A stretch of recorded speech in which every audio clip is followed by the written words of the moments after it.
Welcome back. You're here because you want to get smart, fast on things that matter. You want those aha moments, right? But without feeling totally overwhelmed. Yeah, we get it. That's what we do. We dive deep into the sources, pull out the key stuff so you don't have to. Hmm. Today, we're getting into some pretty fascinating, maybe intimate territory. We are. Our source material today is 8 Erotic Nights, Passionate Encounters That Inspire Great Sex for a Lifetime. It's by Dr. Barnaby B. Barrett. Okay. And, while the title definitely grabs your attention, the book itself, well, he's the director of the Center for Tantric Spirituality. It's really about a journey into deeper intimacy and connection. Right. Barrett actually says it delivers deep, intimate teachings in a sexy and playful way, making it easy to understand and share the goal, giving you amazing tools to achieve a lifetime of heightened pleasure. So we've looked through these excerpts, focusing on these erotic nights, but also daily rituals, specific exercises. It feels like it's about way more than just, well, sex. Oh, absolutely. It seems focused on building trust, really improving communication, and exploring what pleasure actually means for each person. Exactly. So our mission today really is to unpack these excerpts, pull out the key insights, those actionable ideas, things that really highlight how important attention, communication, and intentionality are, both in relationships and just for our own personal pleasure. Okay. The book basically sets you up to become what Barrett calls a pleasure activist. Pleasure activist. Okay, let's break that down. What's the main idea there? Well, the core concept is really a shift in perspective. Pleasure isn't some kind of obligation or something you perform for someone else. It's yours. Right. Being a pleasure activist means consciously choosing joy without any pretense or agenda. It's about prioritizing what genuinely brings you joy, trusting that when your own, cup is full, that joy just naturally overflows and benefits the partnership too. That really flips the script on the common idea that sex is mainly about pleasing the other person, doesn't it? It totally does. Barrett challenges that directly. He suggests that focusing only on pleasing your partner can actually lead to this sort of performance mindset. Right, which causes anxiety. Exactly. It disconnects you from the moment. He really pushes for touching for your own pleasure, exploring your body like it's your personal playground. The understanding is that this self-care, this focus on your sensations, ultimately helps the relationship. It's moving from like a performance review to actual play. So it's less about the how-to and more about the why of your own experience. Precisely. He brings up this idea of the pleasure brain versus the other mind. The other mind, he links it often to the right brain, is about experiencing life through, well, mystery, embracing uncertainty, being fully present, really delighting in sensual pleasure. Okay. Which is different from the left brain's tendency to, control, judge, evaluate everything. So how do we quiet down that judging mind and tap into this pleasure brain more? The key seems to be focusing on bodily sensations. Mm-hmm. The book points out, our bodies only exist right now in the present. True. There's this innate body wisdom that invites us to just feel, to be, and to surrender to that immediate experience. That awareness kind of fuels your journey back to your erotic self. Surrender. That feels like a big word in this context. It is. Barrett suggests being a truly good lover isn't really about specific techniques, the doing. It's more about how much you can let go, how fully you can surrender to the moment, receive sensations without judging them, and just witness the wonder in your partner's eyes. So becoming a pleasure activist is, deeply tied to embracing that surrender. Interesting. Now, the book also mentions flirting, but maybe not how we typically think of it. That's right. Barrett calls it attention without intention. Okay. It's framed as a practice to help you connect with your own turned-on, sassy self. Yeah. It's about radiating your own spark, which, interestingly, tends to amplify and come back to you. The real goal is becoming aware of what actually lights you up and realizing that often you are the main source of your own turn-on. So it's almost like a playful self-exploration in daily life without needing a specific outcome. Exactly that. And then there's the discipline of scheduling pleasure, which I know can sound a bit clinical. Yeah, a little. But the argument is, if fulfilling intimacy is genuinely a priority, you have to intentionally make time for it, just like you would for any other important goal. Like scheduling time to hit the gym or work on a project. Precisely.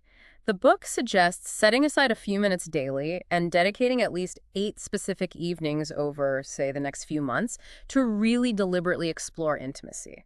It's about making a clear commitment with your partner, saying yes to the journey, and treating it seriously like other big parts of your life. And these erotic nights, they're not supposed to be just spontaneous hookups, right? Yeah. There's a whole process. Definitely not spontaneous in that sense. The book really stresses creating a sensual vibe, no distractions. Approaching these evenings with an open mind, a receptive heart, leaving expectations at the door. It even suggests practical things like avoiding coffee or alcohol beforehand, preparing your body maybe with a shower or bath, and really paying attention to your breath, since some exercises involve close breathing. Right. Even being on time is mentioned as a sign of respect for the shared commitment. This intentional setup helps create a dedicated, focused space for the experience.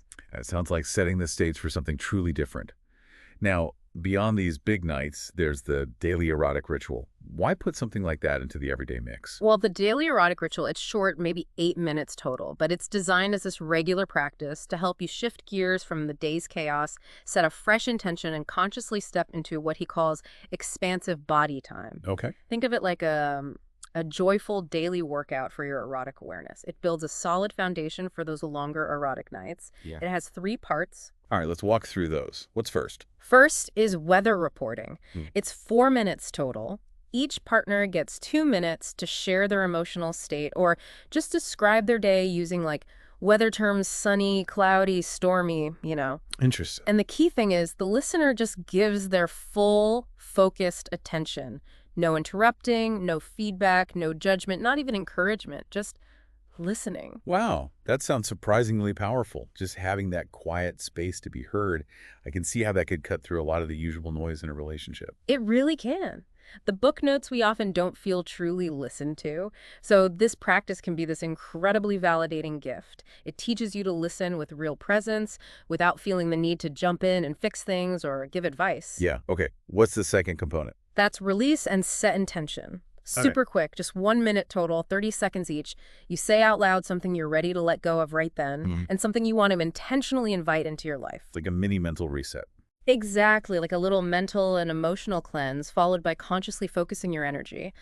The book suggests just voicing it can be really powerful for focusing your mind toward change, letting go of what's not working, attracting what you want, and setting an intention before intimacy. It shifts it from just routine to something more mindful and purposeful. Makes sense. And the last part of this daily ritual. That's ocean breathing. It's a 3-minute exercise. You sit facing your partner, maybe cross-legged with knees touching, or in a relaxed yab-yum position, one sitting in the other's lap. Okay. You gaze softly into their left eye, which he calls the tunnel into the soul, and then you synchronize your breathing. Sometimes you might add a shared audible on the exhale. Ocean breathing. Yeah. What's the main benefit there? It's really about shifting your awareness out of your head and into your body. It builds deeper breath awareness, which is fundamental in lots of meditative practices, including Tantra. It's a chance to just enjoy looking at your partner, sharing breath, making sound together. If your mind wanders, you just gently bring it back to the breath. Okay. The book even says it can feel like coming home to yourself or like a really gentle kind of lovemaking. And doing it consistently apparently makes the longer erotic night exercises feel easier and more intense later on. Okay, so that's the daily groundwork. Now let's get into the first erotic night. Deepening your attention to love. The book mentions love is either growing or dying, never static. How does this first night tackle that? It really highlights the crucial role of conscious attention. In long-term relationships, it's so easy to fall into habits where we don't really see or hear our partner anymore. Yeah, definitely. So this first night is all about actively practicing hearing, seeing, touching, sensing, and even kissing with this quality of sacred attention, re-engaging the senses intentionally. And it kicks off with an opening ritual. Yes, a 15-minute ritual to deliberately start the evening. It involves things like lighting candles, maybe some sensual music, preparing the space together in silence. You come in wearing loose clothes or maybe nothing, sit facing each other. It starts with a heart salutation, like a simple bow showing appreciation. Then together, you kind of purify the space, naming fears or doubts and gesturing them away, then calling in positive energies like compassion or playfulness, motioning them in. Okay. And finally, you each share your personal intention for that specific evening. The ritual is basically about creating that sacred container together through these shared acts. That sounds like a really potent way to set a shared positive vibe. What comes after that? Next is hearing your partner with attention. 15 minutes, 2 parts. First, one person talks for 2 minutes, maybe about something neutral, while the other just listens intently for the exact words. No interruptions. Right. Afterwards, they reflect back exactly what they heard, word for word. Then you swap.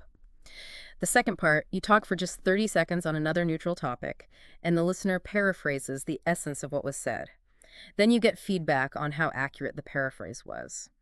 The whole point is cultivating really deep listening skills, hearing the words, but also the meaning underneath, and experiencing what it feels like to be truly heard.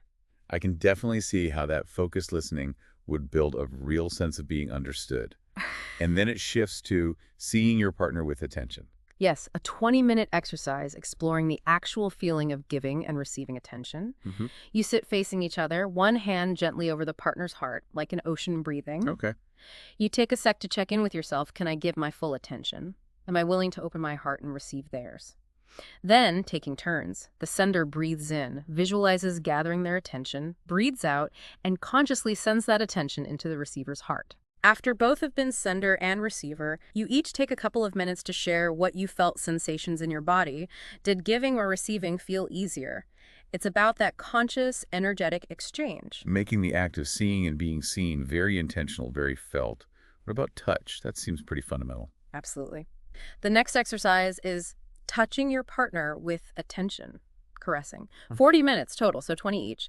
It focuses on non-genital touch and introduces these really crucial rules for touch. Rules for touching, okay. Yeah, 4 key things. 1, take turns as giver and receiver.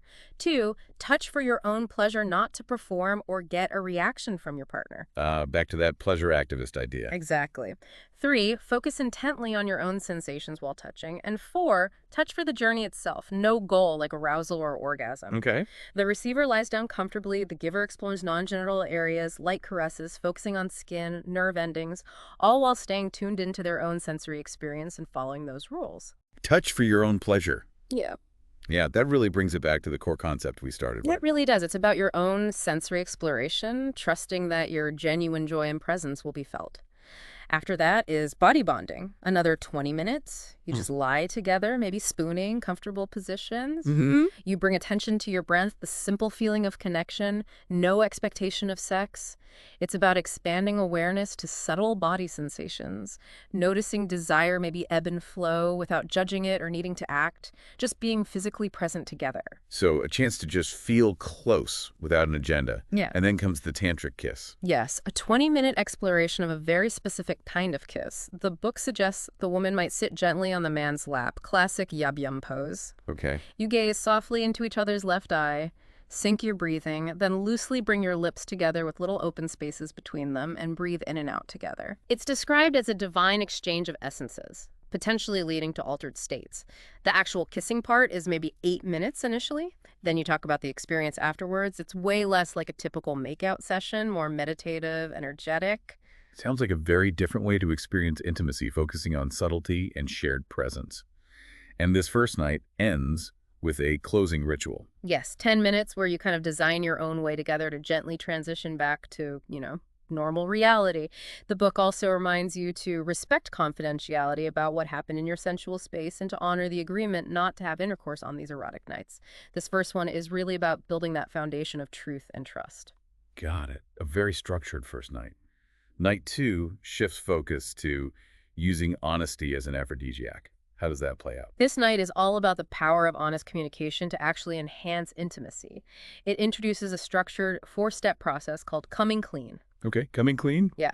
It involves stating concisely and directly, I notice, then I feel, then I need, and finally I request. The emphasis is on being brief, clear, sticking to facts you observe, avoiding assumptions or blame, and always using I statements to own your experience.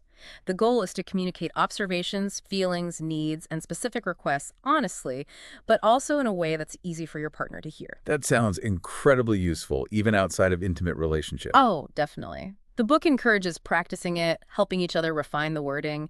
After that is taking turns kissing, 20 minutes. You consciously alternate active kisser and passive kissy roles for 10 minutes each. Okay. Again, bringing full attention to your own pleasure, exploring new sensations on the face, neck, following those rules for touching. It's about bringing intention even to something like kissing. Making even familiar things a new exploration. What's next in this honesty theme? Saying yes and no truthfully, another 20 minutes. This digs into how crucial it is to only say yes when you really mean it, and to understand that maybe basically means no. It highlights how vital a clear, respected no is in your sexual vocabulary. And that no should just be met with a simple thank you, no defensiveness, no resentment, no why not. The exercise includes practicing saying no while actively preserving the connection, using phrases that validate your partner's desire but still respect your boundary. It's fundamental for safety and mutual respect. That sounds so important for building trust, knowing you can both express limits safely. Totally. Then there's giving foot massages with verbal guidance. This one's longer, 50 minutes. You take turns giving a 20-minute foot massage, but the receiver gives specific verbal feedback, pressure, pace, location.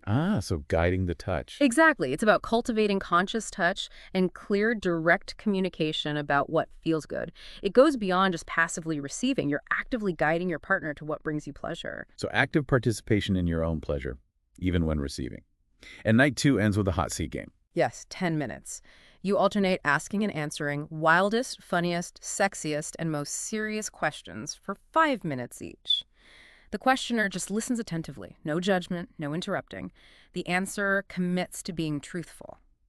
The book points out that truthfulness is a conscious choice here. It's about fostering playful curiosity and practicing open, vulnerable sharing. Could definitely reveal some surprising things. Moving to night 3. Asking for what you want 100% of the time. That title alone suggests a big challenge for many. It often is, right?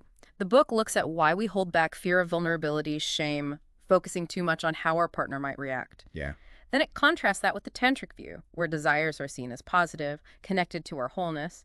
The night starts with seeing your partner's face with new eyes. 14 minutes. Each spends 7 minutes slowly, lightly caressing the other's face, really trying to see them fresh, like for the first time. Okay. It's about consciously choosing to see past the everyday, rediscovering the nuances, that sense of wonder. Actively choosing to look beyond the familiar. What follows that? Playing the 3-minute game, asking for what you want. 15 minutes, 4 3-minute rounds. You switch between yin, passive receptive, and yang, active initiating roles. Right. You practice explicitly asking permission to touch, and then practice either granting or denying that request. It's about voicing desires directly and experiencing that consent dynamic in the moment. Sounds like a playful but powerful way to get comfortable with initiating and receiving based on clear desire. Exactly. Next is expressing sexual fears, fantasies, and peak experiences. 30 minutes total. You each take 5-minute turns, sharing openly in each category: fears, fantasies, peak experiences. The listener just offers compassionate, non-judgmental presence. It's about building deeper trust, moving past shame or resistance around expressing the full spectrum of your sexual self, creating that safe space. Building trust through open sharing. What comes after that? Making sensual 3-step requests, also called the sandwich request. It teaches a specific way to ask. First, validate your partner somehow. Second, make one clear, doable request. Third, appreciate them for honoring it. Okay, like a formula. Yeah, a structured, positive way. The book gives examples. You practice it back and forth. It frames requests in a way that builds connection. Fostering connection and positive reinforcement. And night 3 finishes with a frontal caress, just for pleasure. Yes, 40 minutes, 20 each. Light, non-goal-oriented touch on the front of the body. By agreement, this can include genitals and breasts. Okay. But the main focus is just enjoying the sensation of touching and being touched, no expectation of arousal or orgasm. It ties right back to that touching for your own pleasure idea, exploring your sensory experience. Night 4 moves to appreciating your partner with body-honoring rituals. Why is appreciation so key here? The book really emphasizes that genuine appreciation creates safety, playfulness, and, well, sexiness in a relationship. When you feel truly appreciated, not judged or taken for granted, it makes space for more passion and fulfillment. Makes sense. This night starts with a 30-minute opening ritual. Using familiar elements but adding a review of your personal ecstasy journal entries, focusing on what specifically brings you pleasure. And then there's an exercise called talking genitals. That sounds direct. It is pretty direct, 30 minutes. Each person takes a turn giving their genitals a metaphorical voice, letting them speak about their history, feelings, desires. Wow. The partner just listens for the essence of what's shared. It's about uncovering a deeper understanding, fostering respect and closeness by hearing the often unspoken story of your partner's physical, sexual being. Personifying a part we might often overlook or feel awkward about. A unique way to connect and share vulnerability. What's next? The body image exercise, 30 minutes. Each spends 15 minutes standing naked in front of a mirror, speaking honestly with self-acceptance about each body part. Partner witnesses silently, supportively. This aims to cultivate a more loving attitude toward your own body, recognizing that self-acceptance is vital for great sex and intimacy. Consciously acknowledging and appreciating your physical self. Fostering self-love and body positivity. Night 4 also has anointing your partner with sacred oil. Yes, a 40-minute ritual. You take turns being like a shamanic priest or priestess, ceremonially blessing your partner's body with oil. Okay. You mindfully anoint and massage while verbally expressing genuine appreciation for each part, feet to head, ending with a personal blessing. It's a very sensual, intentional way to honor their physical presence. Sounds very loving and tactile. What other practices are in this night? There's the tantric kiss with the sexual breath and the love pump, 20 minutes. This integrates PC muscle, pulses the pelvic floor muscles into the synchronized and alternate breathing during the tantric kiss. Adding another layer. Yeah. Right. Engaging those muscles is thought to enhance sensation. And the night ends with the awareness exercise, taking turns finishing the sentence, I am aware, with a single breath-filled response, cultivating present moment awareness. Night 5 then shifts to honoring the body erotic. What's the theme here? The main focus is heightening the body's sensory awareness and celebrating the joy of self-pleasure, but within the partnership context. Starts with a 30-minute opening ritual, familiar elements, maybe a quick coming clean if needed, expressing appreciation. Okay. The main exercises for this night are pretty distinct. Tell us about those practices. First is the blindfolded ceremony of sensual delights. One partner is gently blindfolded. The other then offers a carefully planned sequence of sensations, taste, touch, smell, sound, maybe even air currents or temperature changes. Interesting. This goes for about 30 minutes with no talking. The giver's goal is to tease and awaken the senses in new ways. The receiver just surrenders to the experience without analyzing. Removing sight could really amplify everything else. And the other key exercise. That's self-pleasuring in partnership. A long one, 70 minutes. Each partner takes about 35 minutes to pleasurably explore their own body, including genitals. Yeah. The other partner simply witnesses, non-judgmentally. No expectation to perform, no responsibility for the other's arousal. The book presents it as a chance for new personal discoveries about pleasure and maybe desensitizing old habits or inhibitions around self-pleasure.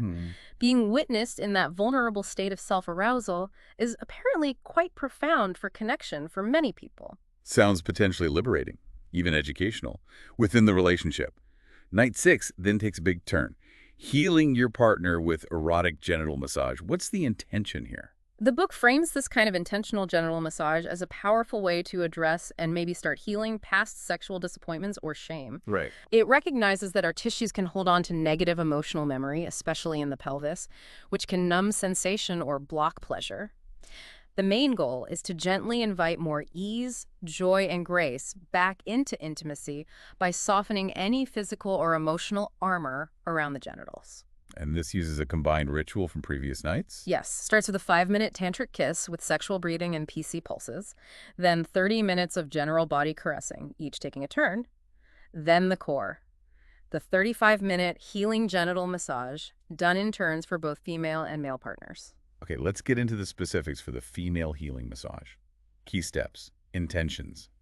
It usually starts with gentle external exploration, then more focused external massage with the specific intention of healing and releasing tension. It might progress to include internal massage, always with encouragement for the receiver to communicate what feels good, what doesn't.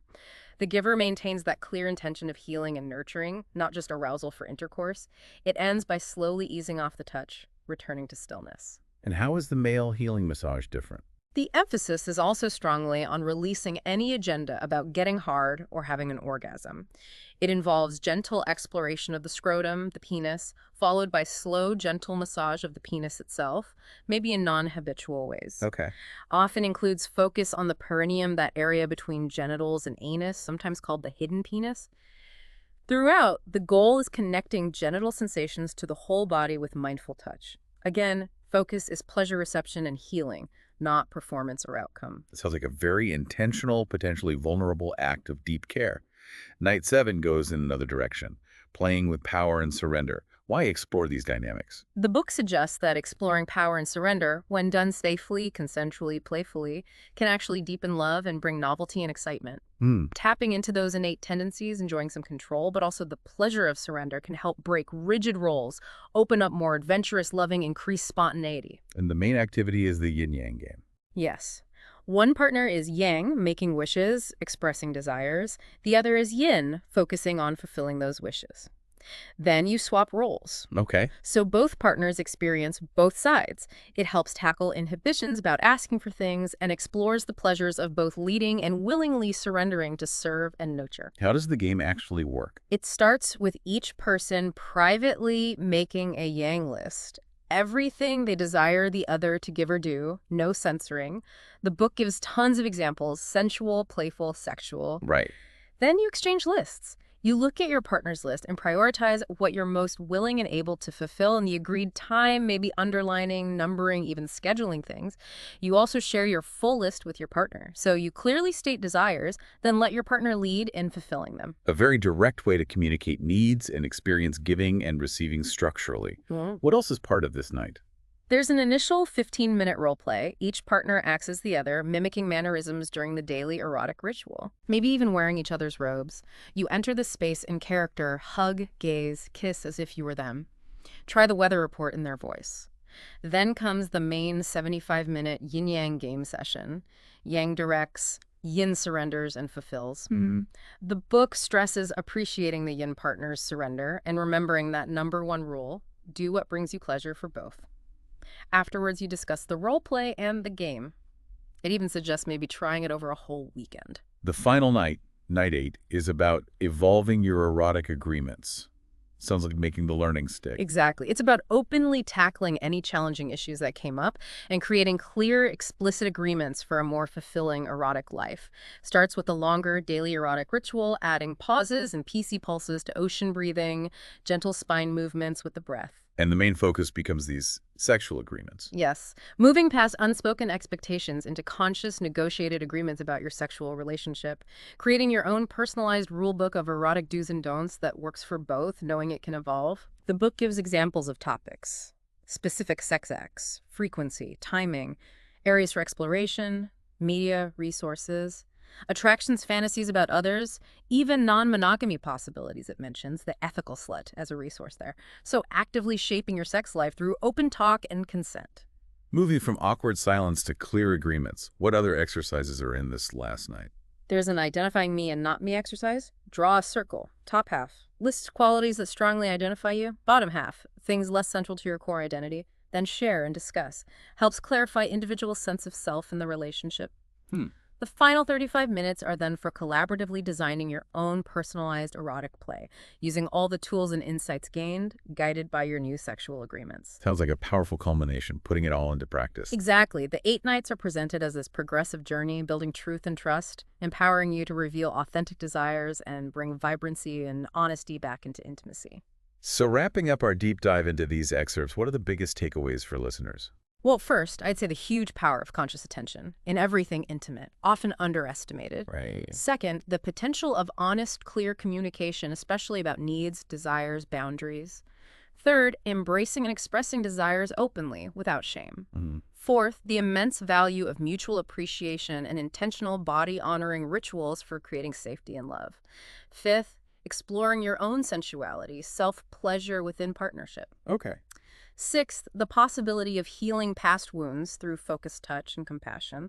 Seventh, growth through playful consensual exploration of power and surrender.